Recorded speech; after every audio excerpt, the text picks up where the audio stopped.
Student and welcome to digital platform of Vidya Aradhana academy. तर प्रिय विद्यार्थी मित्रांनो, आज आपण PYQ सिरीजमध्ये, दॅट इज प्रिव्हियस इयर क्वेश्चनच्या सिरीजमध्ये आपण नवीन टॉपिक डिस्कस करणार आहोत आणि तो टॉपिक आहे chapter number 18 body fluids and circulation. म्हणजे या PYQ सिरीजमध्ये बॉडी फ्लुइड अँड सर्क्युलेशन हा जो टॉपिक आहे, ह्या सिरीजमध्ये आपण 2016 ते 2020 पर्यंत नीटच्या एक्झामिनेशनमध्ये जे क्वेश्चन्स विचारलेले आहेत त्या क्वेश्चनला आपण डिस्कस करणार आहोत. आणि याच्यामुळं काय होईल, तुमचं जे नीटचं प्रिपरेशन चालू असेल त्याला बूस्ट मिळेल, तुमचे आणखीन कन्सेप्ट क्लिअर होतील, कशा पद्धतीचे प्रश्न असतात ते तुम्हाला समजेल आणि ते सॉल्व केल्यानंतर त्या पद्धतीचे क्वेश्चन तुम्ही अटेम्प्ट करणं गरजेचं आहे, सॉल्व करणं गरजेचं आहे, ज्यामुळे तुम्हाला तुमचा नीटचा जो स्कोर आहे त्याच्या इम्प्रूव्हमेंटमध्ये मदत होईल. तर चला सुरू करूया body fluids and their circulation, chapter number 18. So question number first, 2020च्या नीट एक्झामिनेशनमध्ये विचारलेला प्रश्न आहे बघा. क्वेश्चन काय, match the following columns and select the correct option. म्हणजे खाली मॅच द फॉलोइंग करायची आहे, आपल्याला पेअर दिलेले आहेत आणि त्या पद्धतीने आपल्याला डिस्कस करायचं आहे. स्ट्रेट फॉरवर्ड प्रश्न आहे आपल्या NCERTच्या कंटेंटवरचा. तर बघा, इसॅनोफिल्स हे काय करतात, दे रिलीजेस द हिस्टामाइनेज डिस्ट्रक्टिव्ह एन्झाईम. म्हणजे हिस्टामाइनेज डिस्ट्रक्टिव्ह एन्झाईम रिलीज करणारे कोण, इसॅनोफिल्स. ॲसिडोफाइल्स, बेसोफिल जे असतात ते काय करतात, बेसोफिल्स हे ग्रॅन्युलोसाइट्स आहेत. म्हणजे ग्रॅन्युलर आहे, ग्रॅन्युलोसाइट WBC सेल्स आहेत आणि त्याच्यामध्ये काय असतात, granules containing the histamine. Okay, म्हणजेच याच्यामध्ये जर आपण पाहिलं,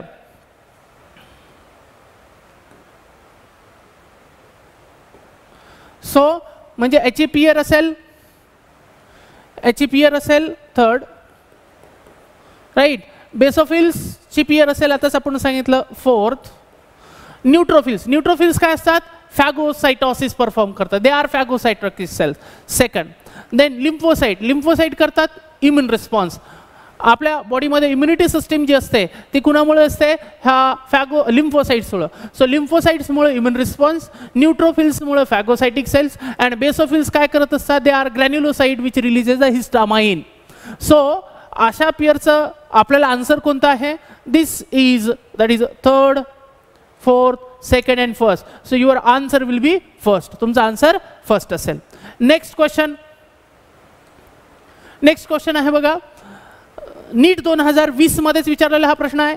the QRS complex in standard ECG represent. म्हणजे इलेक्ट्रोकार्डिओग्राम जो आहे, हा जो ECG आहे त्या ECG मध्ये QRS कॉम्प्लेक्स काय रिप्रेझेंट करतो, व्हॉट QRS कॉम्प्लेक्स रिप्रेझेंट.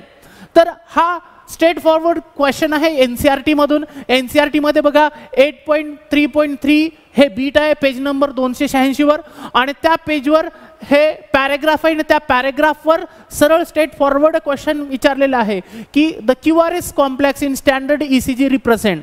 तर तो काय दाखवतो, आपल्याला ऑप्शन काय दिलेले आहेत, रिपोलरायझेशन ऑफ ॲरिकल्सचं repolarization, okay, depolarization of auricles, depolarization of ventricles and repolarization of ventricles. आपल्याला माहिती आहे ECG मध्ये पी वेव काय इंडिकेट करते, it represent the depolarization of atria बघा, आणि QRS काय वेव काय रिप्रेझेंट करते, डिपोलरायझेशन ऑफ वेंट्रिकल. तर बघा ह्या सेंटेन्स सरळ दिलेली आहे, the QRS complex represent depolarization of ventricle. तर आपलं उत्तर काय आहे, आपलं उत्तर आहे याच्यामध्ये डिपोलरायझेशन ऑफ वेंट्रिकल्स. म्हणजेच आन्सर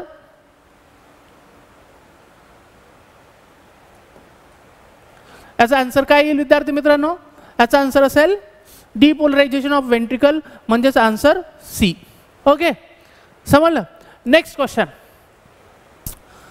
हा, what would be the heart rate of a person. म्हणजे त्या पर्सनचा हार्टबीट रेट काय असेल if the cardiac output is 5 litre. 5 litre हे कार्डियक आउटपुट आहे, तर 5 लिटर कार्डियक आउटपुट असणाऱ्या पर्सनचं काय काढायचं, आपल्याला हार्टबीट रेट काढायचं आहे.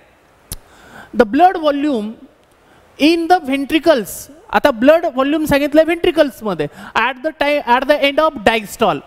म्हणजे व्हेंट्रिकलचं जे डायस्टॉल म्हणजे ज्यावेळेस व्हेंट्रिकल रिलॅक्स असतात, रिलॅक्स कंडिशनमध्ये व्हेंट्रिकल्समध्ये किती ब्लड आहे 100 ml. And at the end of ventricular systole म्हणजे व्हेंट्रिकलचा सिस्टॉल झाला म्हणजे व्हेंट्रिकलमधून ब्लड पंप झालं. ज्यावेळेस ब्लड पंप झालं त्यावेळेस त्याच्यामध्ये किती ब्लड राहिलं तर ती किती आहे 50 ml आहे. म्हणजे ज्यावेळेस व्हेंट्रिकल डायस्टॉलमध्ये होते त्याच्यात 100 ml होतं. व्हेंट्रिकलचा सिस्टॉल झाला म्हणजे काय झालं, एक हार्टबीट कंप्लीट झालं आणि त्यानं 50 ml ब्लड पंप केलं आणि 50 ml त्याच्यामध्ये राहिलं. म्हणूनच काय सांगतंय की व्हेंट्रिक्युलर सिस्टॉलच्या एंडला 50 ml आहे, डायस्टॉलच्या वेळेस किती आहे 100 ml आहे. तर आपल्याला आणि त्याचा कार्डियक आउटपुट किती आहे 5 लिटर आहे. त्याचा आपल्याला हार्टबीट रेट काढायचं आहे. हा क्वेश्चन विचारलेला आहे नीट 2019 मध्ये आणि त्या क्वेश्चनला आपण कसं सॉल्व्ह करू बघा. आपण सोल्युशनकडे जाऊया. बघा विद्यार्थी मित्रांनो, आता आपल्याला गिवन डेटा काय आहे, आपल्याला दिलेलं काय आहे, आपल्याला दिलेलं आहे cardiac output of person 5 litre. 5 litre म्हणजे किती 5000 ml.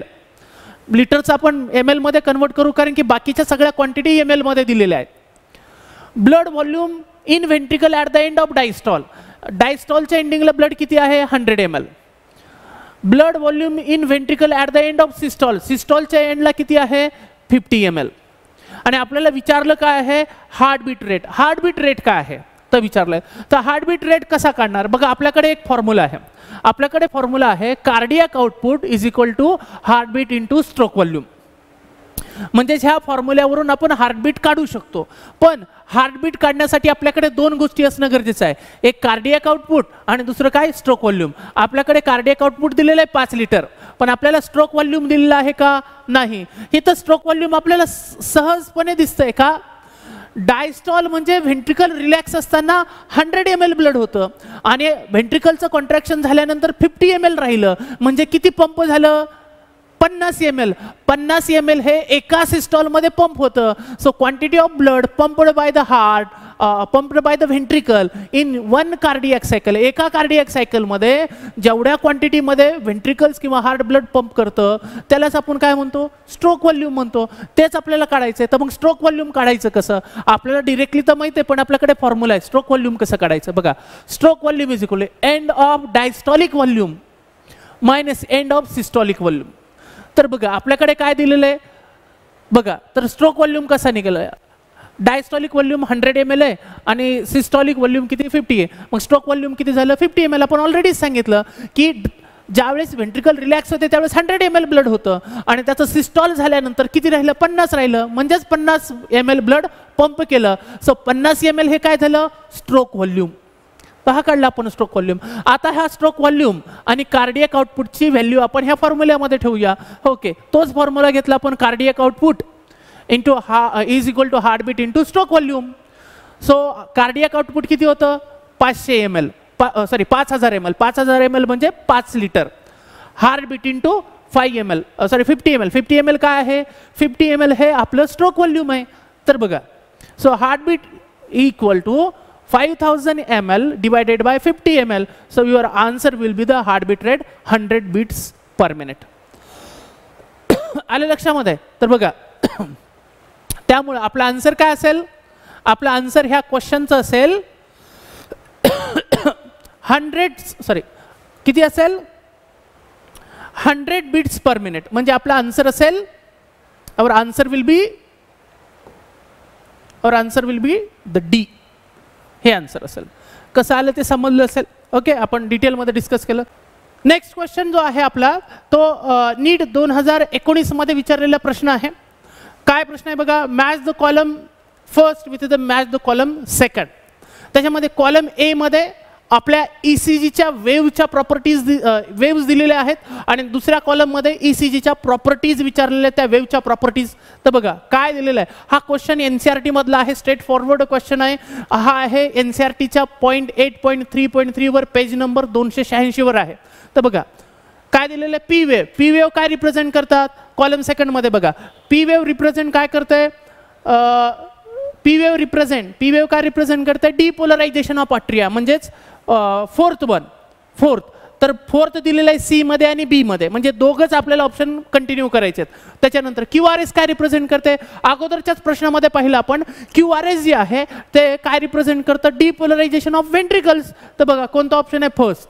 तर फर्स्ट कुठं आहे, सी मध्ये पण आहे आणि बी मध्ये पण आहे. ओके, नेक टू नेक चालू आहे. Then T wave, T represent काय करते, T wave represent the repolarization of व्हेंट्रिकल्स.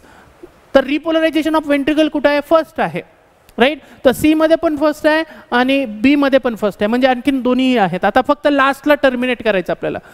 T wave reduction in the size of the T waves, म्हणजे ह्या टी वेव्हच्या साईजमध्ये रिडक्शन होणं म्हणजे ती फ्लॅट होणं.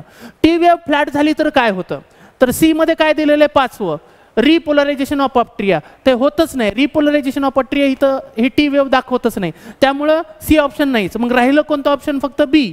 बी काय सांगतंय की reduction in the size of the T waves. Third option coronary ischemia. Coronary ischemia it is due to, कशामुळे होतं, करोनरी इझमिया अशी कंडिशन आहे की ज्याच्यामध्ये ही करोनरी आर्टरी जी आहे त्या करोनरी आर्टरी काय होते, ब्लॉक होते. आणि करोनरी आर्टरी ब्लॉक झाल्यामुळं जी आर्टरी हार्टला ब्लड सप्लाय करते, the artery which supply the oxygenated blood to the heart muscle that we called coronary artery. आणि ती करोनरी आर्टरी जर ब्लॉक झाली तर हार्टच्या मसलला ब्लड आणि ऑक्सिजनचा सप्लाय कमी होतो. आणि तो कमी झाल्यामुळं काय होतं, मायोकार्डियल इन्फ्रॅक्शन, हार्ट अटॅक येऊ शकतो. त्यावेळेस हे टी वेव्हची साईज रिड्यूस होऊ शकते, ती फ्लॅट होऊ शकते.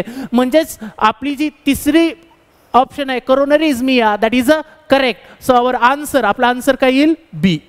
ओके, नाउ नेक्स्ट क्वेश्चन आहे बघा, नीट 2018 मध्ये विचारलेला आहे. क्वेश्चन काय आहे, match the item given in the column with those in the column second and select the correct option given below. म्हणजे मॅच करायचं. आणि हा जो क्वेश्चन आहे हा आहे NCERT मधला डायरेक्ट क्वेश्चन आहे.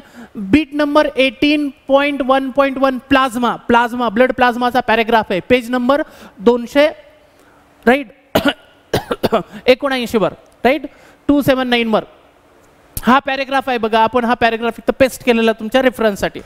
तर त्या 3 लाईनवरच याचं उत्तर आहे. तर काय आहे बघा कॉलम फर्स्ट, फायब्रिनोजन काय करतो, fibrinogen is a blood clotting. So blood clotting second option कुठं आहे, सेकंड ऑप्शन आहे बघा डी मध्ये, राईट. त्याच्यानंतर ग्लोब्युलिन काय करतो, ग्लोब्युलिन जो आहे तो आपला डिफेन्स मेकॅनिझमसाठी आहे. कशासाठी, डिफेन्स मेकॅनिझम. बघा globulin primarily involved in defence mechanism of the body. And albumin help in osmotic balance. तर अल्ब्युमिन ऑस्मोटिक बॅलन्स म्हणजे फायब्रिनोजनचं सेकंड, ग्लोब्युलिनचं काय, defence mechanism, that is third. आणि सी अल्ब्युमिन काय, ऑस्मोटिक बॅलन्स. म्हणजे आपला आन्सर काय आहे, आपला आन्सर आहे डी. ओके, नेक्स्ट क्वेश्चन आहे बघा. हा क्वेश्चन विचारलेला आहे नीट 2018 मध्ये. काय विचारलेलं आहे, match the item given in column first with those in the column second and select the correct option given below. म्हणजे कॉलम ए कॉलम बी सोबत मॅच करायचा आहे आणि दिलेल्या ऑप्शन पैकी करेक्ट ऑप्शन आपल्याला काय करायचं आहे, निवडायचं आहे.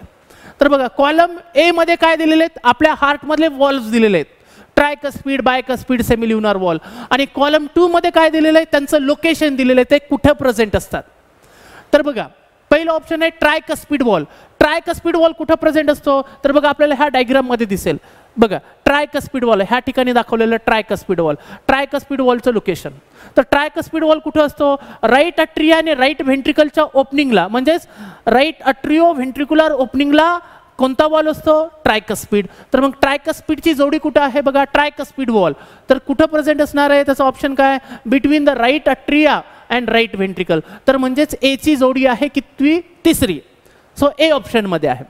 त्याच्यानंतर बायकस्पीड वॉल कुठे प्रेझेंट असतो, तर बघा ह्या डायग्राम मध्ये आपल्याला दिसेल बायकस्पीड वॉल असतो लेफ्ट अट्रिया आणि लेफ्ट व्हेंट्रिकलच्या ओपनिंगला. So at the opening of left atria and left ventricle which valve the what we called, बघा हा valve that we called mitral valve और बायकस्पीड वॉल.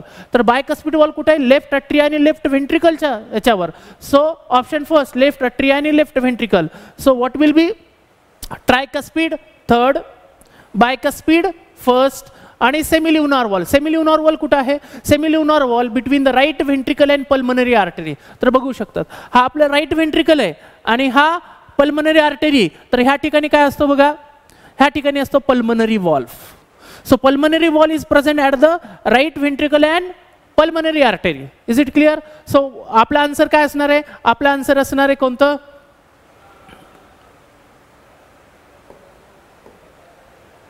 आपला आन्सर असणार आहे tricuspid between right, that is third one.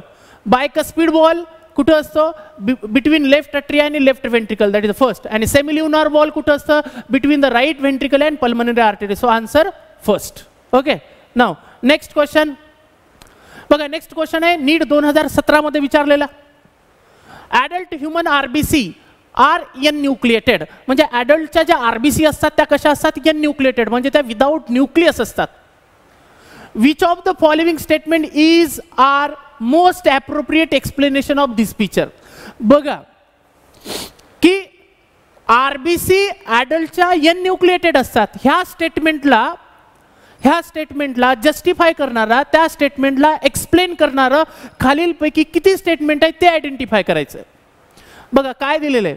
They do not need to reproduce, they are somatic cells, they do not metabolise, म्हणजे RBC metabolism करत नाही तर RBC metabolism करतात. RBC somatic cell पण आहेत आणि they do not need to produce. का? प्रत्येक वेळेस आरबीसीचं प्रोडक्शन नवीन होतात, नवीन आरबीसी तयार होतात. म्हणजे ह्या तिन्ही स्टेटमेंट बरोबर आहे. Next, all their internal space is available for the oxygen transport, हे पण बरोबर आहे. ऑक्सिजन ट्रान्सपोर्टसाठी त्याच्यामध्ये हिमोग्लोबिन आणि हिमोग्लोबिन ऑक्सिजन ट्रान्सपोर्ट करतो. चारही स्टेटमेंट बरोबर आहे. मग आन्सर कोणतं येईल? असं तर आन्सरच नाही, इथंच चुकतो आपण.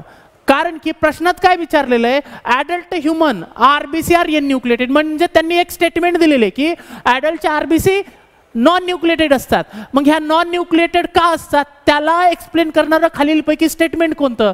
तर ते रिप्रोडक्शन करत नाही हे स्टेटमेंट असू शकतं का? नाही, रिप्रोडक्शनचा त्याचा काही संबंधच येत नाही जरी ही स्टेटमेंट करेक्ट असली तरी. दे आर सोमॅटिक सेल, ही स्टेटमेंट ही करेक्ट आहे पण ह्या स्टेटमेंटला ती एक्सप्लेन करत नाही, त्याचं रिझन नाही होऊ शकत.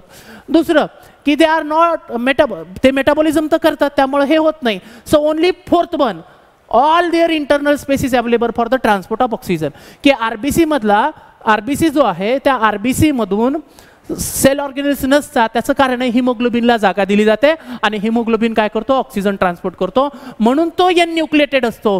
ह्या स्टेटमेंटचं हे करेक्ट एक्सप्लेनेशन आहे. चौथं, बाकीच्या पहिली आणि दुसरी करेक्ट आहे पण ते त्याचं रिलेटेड एक्सप्लेनेशन नाही. आणि तिसरं तर चुकीची स्टेटमेंट आहे. त्यामुळं ओनली फोर्थ आपलं जे चौथा आन्सर आहे D, only fourth, that is a correct one. Now next question आहे नीट 2017 मध्ये विचारलेला. काय क्वेश्चन आहे? The hepatic portal vein drains the blood to the liver from, म्हणजे हिपॅटिक पोर्टल व्हेन सिस्टीम जी आहे ती ब्लड जी करते, ड्रेन द ब्लड कशामध्ये? लिव्हरमध्ये. ती कुठून करते? राईट. सो त्याचे ऑप्शन दिलेले बघा, स्टमक, किडनी, इंटेस्टाईन, हार्ट.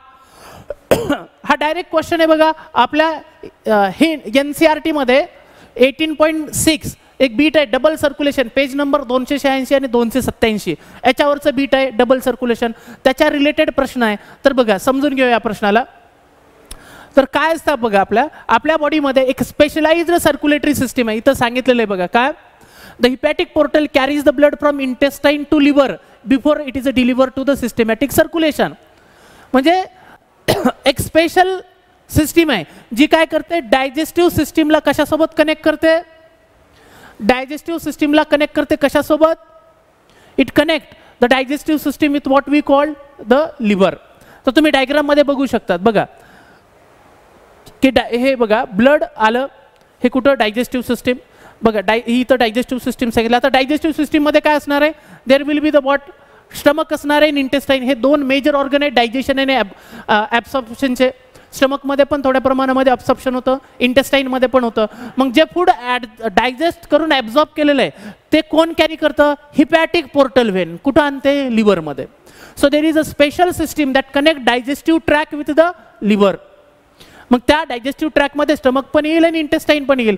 म्हणून ह्या क्वेश्चनचं ह्या क्वेश्चनचं जे आन्सर आहे बघा, ह्या क्वेश्चनचे आन्सर 2 दिलेले आहेत ह्या परीक्षेमध्ये. करेक्शन केलेलं आहे नंतर नीटमध्ये. एक स्टमक पण आहे, स्टमक पण आहे आणि दुसरं इंटेस्टाईन पण आहे. कारण की स्टमकमध्ये सुद्धा काही सबस्टन्स ॲब्झॉर्ब केलेले असतात. मग जे फूड ॲब्झॉर्ब होतं डायजेस्टिव्ह सिस्टीममधून ते फूड कुठं आणलं जातं? ते फूड आणलं जातं कुणामध्ये? लिव्हरमध्ये. आणि कोण घेऊन येते? हिपॅटिक पोर्टल व्हेन. त्यामुळे आन्सर स्टमक पण आहे आणि इंटेस्टाईन पण आहे. नेक्स्ट क्वेश्चन बघा. क्वेश्चन आहे नीट 2016 मधला प्रश्न आहे. Name the blood cell whose reduction in number can cause clotting disorder leading to the excessive loss of blood from the body. म्हणजे असा ब्लड सेलचं नाव सांगा ज्या ब्लड सेलचं जर लॉस झालं तर क्लॉटिंग डिसऑर्डर होते आणि बॉडीमधून लार्ज क्वांटिटीमध्ये ब्लड लॉस होतं. तर मग ब्लड क्लॉटिंगच्या रिलेटेड कोणता ब्लड सेल आहे तर that is a platelets. Straight forward. Erythrocyte नाही, ल्युकोसाइट नाही, न्यूट्रोफिल नाही, thrombocyte, that is the platelets. So आणि हा क्वेश्चन डिरेक्टली विचारलेला आहे NCERTच्या पेज नंबर 280 वरून, जे की आपलं बीट आहे 18.1.2 फॉर्मड एलिमेंटच्या पेजवर. सरळ हा पॅरेग्राफ आहे बघा. Platelet can release variety of substances of which are involved in coagulation or clotting of blood, right. A reduction in their number can lead to the clotting disorder which will be lead to the excessive loss of blood. म्हणजेच खालीलपैकी कोणता blood सेलचा जर number कमी झाला तर clotting disorder होईल आणि बॉडीमधून blood loss होईल. तर क्लॉटिंगच्या रिलेटेड फंक्शन आहे प्लेटलेटचं, थ्रोम्बोसाइटचं. तर आपला आन्सर असेल 4. नेक्स्ट क्वेश्चन आहे बघा. नीट 2016 मध्ये सेकंड फेज मध्ये विचारलेला प्रश्न आहे. काय प्रश्न आहे? Serum differ from blood. म्हणजे जे सेरम असतं ब्लड सेरम ते ब्लड पासून कसं डिफर आहे त्याचे रिलेटेड ऑप्शन आहे. आणि हा क्वेश्चन आहे बघा कशामध्ये आपल्या NCERTच्या .8.1.1 मधून प्लाझ्मा पेज नंबर 279 पेज नंबरवर हा बीट आहे, राईट. आणि त्याच्यामधली शेवटची सेंटेन्स आहे बघा, plasma without clotting factors that is called serum. मग इथं तेच विचारले की serum differ from the blood. ब्लडमध्ये आणि सेरममध्ये काय फरक असतो? Serum it is without clotting factors. असं लिक्विड, ब्लडचं लिक्विड ज्याच्यामध्ये क्लॉटिंग फॅक्टर नसतात. तो ऑप्शन काय दिलेले आहे? Lacking of globulin, lacking of albumins, lacking of clotting factors, lacking of antibodies. So correct answer is the C, that is a clotting of lacking of clotting. Next question आहे बघा. In mammals which blood vessel would normally carry the largest amount of urea. म्हणजे मॅमलमधली कोणती blood vessel सर्वात जास्त urea carry करते, large क्वांटिटीमध्ये युरिया. तर त्याचे ऑप्शन काय दिलेले बघा, hepatic vein, hepatic portal vein, renal vein and dorsal aorta. आता बघा त्या क्वेश्चनला आपण समजून घेऊया. तर आपल्याकडे काय असते बघा, डायजेस्टिव्ह सिस्टीम. तर डायजेस्टिव्ह सिस्टीमकडून लिव्हरकडे ब्लड घेऊन येणारी जी ब्लड वेसल आहे त्याला म्हणतो आपण हिपॅटिक पोर्टल वेन. आणि ही हिपॅटिक पोर्टल वेन काय करते? अमायनो ॲसिड आणते. जे डायजेस्ट झालेलं प्रोटीनचं कन्व्हर्जन अॅमिनो ॲसिडमध्ये झालं ते अॅमिनो ॲसिड घेऊन येण्याचं काम कोण करते? Hepatic portal vein. आणि ही hepatic portal vein amino acid carry करते, युरिया नाही. त्यामुळं हिपॅटिक पोर्टल वेनमध्ये युरियाचं प्रमाण जे असणार आहे ते कमी असणार आहे. त्याच्यानंतर मग हे अमायनो ॲसिड कुठे येतील? लिव्हरमध्ये, राईट. ओके. आता त्याच लिव्हरमध्ये दुसरी ब्लड वेसल येते, ती कोणती? हिपॅटिक आर्टरी, जी कशाची ब्रँच आहे? Branch of dorsal ॲओर्टा. म्हणजे तिच्यामध्ये पण युरिया नसणार आहे, कारण की युरिया लिव्हरमध्ये तयार होणार आहे. जर युरिया लिव्हरमध्ये तयार होणार असेल तर लिव्हरमध्ये येणाऱ्या ब्लड व्हेसलमध्ये युरियाचं प्रमाण कमी असेल.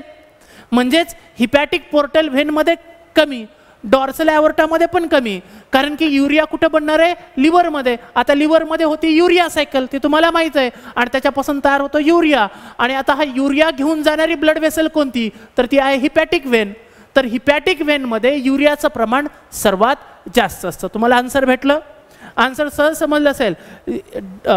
हिपॅटिक पोर्टल वेन आणि हिपॅटिक आर्टरी ह्या लिव्हरमध्ये ब्लड घेऊन येतात आणि त्यामुळे त्यांच्यामध्ये युरिया कमी असणार आहे. पण युरिया का? कारण की युरिया तयार होतं लिव्हरमध्ये. मग जी ब्लड वेसल लिव्हरला सोडून जाते, मग लिव्हरमधून निघून जाणारी कोणती? हिपॅटिक वेन, तिच्यामध्ये युरिया जास्त असणार आहे. म्हणून आपल्याला दिलेल्या प्रश्नामध्ये उत्तर काय असेल की in mammals which blood vessel would normally carry the largest amount of urea. So what will be your answer? Your answer will be the, ह्या डायग्रामवरून तुम्हाला कळालं असेल आता आपण एक्सप्लेनेशन अनुसार, की ह्या घेऊन येणाऱ्या ब्लड वेसल्स आहेत त्यावेळेस युरिया तयारच झालेला नसतो, म्हणून याच्यामध्ये कमी असतो. लिव्हरमध्ये युरिया तयार होतं, म्हणूनच कोण? हिपॅटिक वेन. सो युअर आन्सर, तुमचा आन्सर काय असलं पाहिजे? हिपॅटिक वेन. रिनल व्हेनचा तर प्रश्नच येत नाही, राईट. हिपॅटिक पोर्टल व्हेन नाही, न डॉर्सल ॲओर्टा नाही. So your answer is a hepatic vein. So your answer is hepatic vein. Okay, next question. Okay, अशा पद्धतीने विद्यार्थी मित्रांनो आपण नीट 2016 ते 2020 मध्ये बॉडी फ्लुइड अँड सर्क्युलेशन ह्या टॉपिकवर जे क्वेश्चन्स विचारले होते त्या क्वेश्चन्सला आपण डिटेलमध्ये डिस्कस केलेलं आहे. नेक्स्ट सेशनमध्ये नवीन टॉपिक घेऊन या. Right, best of luck for your examination. Thank you.